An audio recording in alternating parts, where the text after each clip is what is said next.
Pessoal, boa tarde a todos vocês. Nós estamos aqui no plenário do Senado discutindo a chamada PEC dos precatórios. Eu tenho recebido muitas manifestações sobre calote, sobre dúvidas, e a maior parte não entende claramente o que está acontecendo, o que está sendo discutido aqui. Eu vou tentar explicar, passar para vocês o meu posicionamento, para que vocês tenham uma opinião a mais sobre esse assunto. O que é precatório? É uma dívida que o Estado, e aí entram prefeituras, governos estaduais e governo federal tem, em que a Justiça decidiu que a pessoa tem um dinheiro a receber e não há mais o que se questionar. Isso vira um precatório.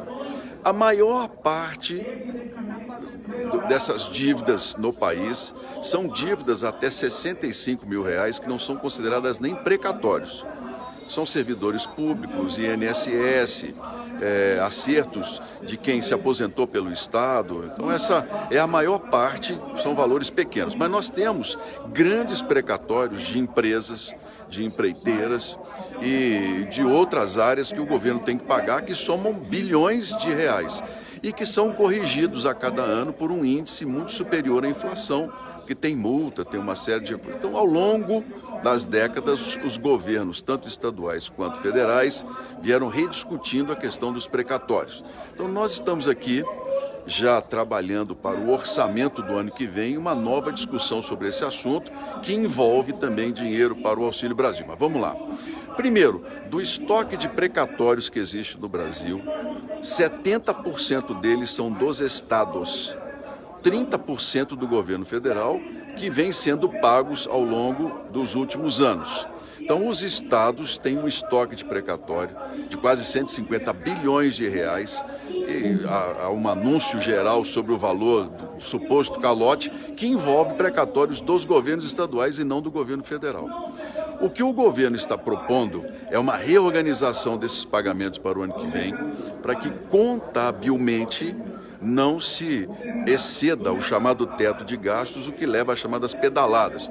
O governo está criando um espaço fiscal, assumindo um repagamento e contabilmente trabalhando para o ano de 2022. É assim que funciona a lei. Você não pode desrespeitar a lei do orçamento, nem a lei do teto, e você também não pode dar a chamada pedalada, que é você não ter um pagamento definido num ano e passado para o ano seguinte, numa enrolação contábil, vamos dizer assim. O que está se discutindo aqui é uma transparência nos dados do governo federal, transparência que é importante para a imagem do Brasil, nos investimentos, na questão dos juros. É algo muito técnico que está aqui. Agora, a previsão de calote, por exemplo, para os professores, que é a reclamação que eu mais recebo aqui. Não. Todas as dívidas da educação, do chamado Fundef, elas estão fora desse acordo e continuarão sendo pagas. E como eu disse, a maioria são valores até 60 mil, 65 mil, que nem podem ser chamados precatórios, mas que serão honrados. Os precatórios, por exemplo, do INSS. O pessoal do INSS não vai receber. Não é verdade. Todos os de pensão alimentícia, de aposentados que são pequenos e que já transitaram em julgado, serão pagos pelo governo, não estão dentro do acordo que está sendo discutido aqui no plenário. Observem aqui, vou colocar para vocês acompanharem comigo um pouco a cena. Então, nós estamos deixando muito claro tudo que está sendo votado e transparente. Naturalmente, que a oposição, quem é contra, sabe que a criação do Auxílio Brasil gerará um impacto, inclusive político e ano eleitoral, e levanta-se aqui todo tipo de questionamento, é legítimo isso, mas a minha preocupação é que você acompanhe com clareza, porque eu sou um dos participantes relatores do projeto. Como vice-líder, que ainda sou do governo, eu estou trabalhando junto com o Fernando Bezerra. E há um pedido meu, que foi acatado pelo líder, de que os R$400 do Auxílio Brasil se tornassem definitivos. Nós estamos ampliando do Bolsa Família de 215 para R$400 E a minha sugestão no projeto é que a gente encontre uma maneira de tornar o Auxílio Brasil definitivo em R$ 400, o que foi acatado. Mas vamos lá. Então, sobre calote, não há nenhuma previsão de que aposentados não recebam, professores não recebam. Isso está sendo tratado aqui com muita clareza e com muita transparência. A questão dos precatórios maiores, bilionários, esses sim serão reescalonados dentro do orçamento que está sendo proposto aqui na negociação em que todos estão participando. Quero que você que tem um parente aposentado que está esperando um recebimento, você que tem um servidor público que está esperando um recebimento, que deixe muito claro que esses débitos não estão previstos nesse acordo de negociação. Continuarão sendo pagos normalmente pelo governo, ok? O principal aqui é que contabilmente nós precisamos trabalhar o orçamento do ano que vem para que a transparência e o teto sejam mantidos. Ah, Carlos e Ana, mas estão rompendo o teto de gastos. Contabilmente está se fazendo isso, está se prevendo um espaço fiscal, mas a arrecadação do país está até agosto 330 bilhões acima do esperado. Para o ano que vem, essa arrecadação, a tendência é que ela continue subindo e o dinheiro nem se precise mexer nesse espaço fiscal criado. Mas você não pode contar com o que virá no futuro, porque a lei é muito clara.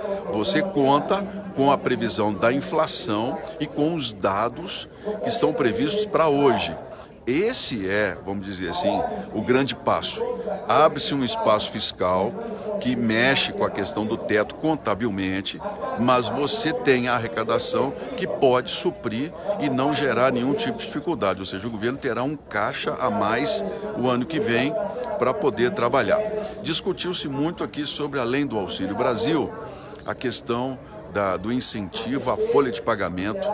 São 6 bilhões de reais da isenção da folha. Esse dinheiro também está sendo previsto.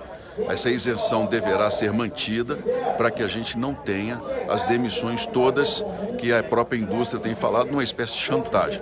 Mas nós vamos fazer isso como forma de manter e ajudar na recuperação dos empregos aqui em Brasília. Vamos lá. Então vocês veem, nós estamos em meio às negociações e todos os termos sobre os pagamentos para servidores públicos, professores, aposentados, está muito claro, será mantido sem nenhuma modificação, tá bem?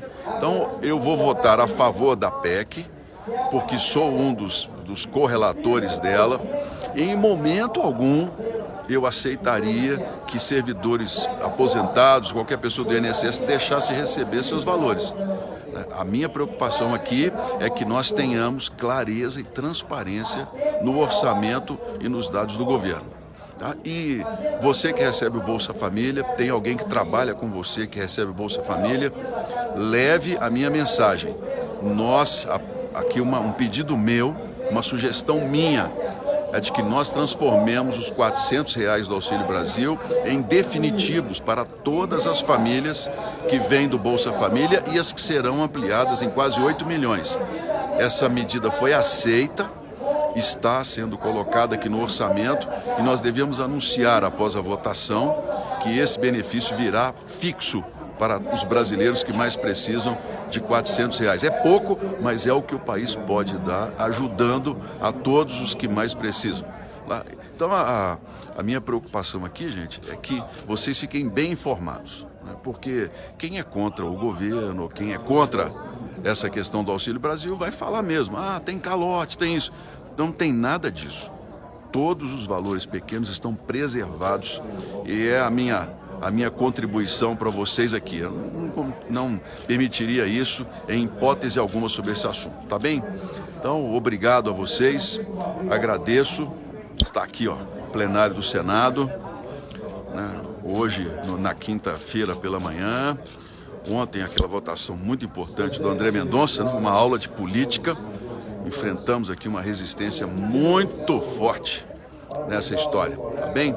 Obrigado a vocês. Foi a minha passagem aqui para poder falar sobre a PEC dos precatórios e deixar claro o meu posicionamento e qual foi o meu trabalho dentro dessa PEC.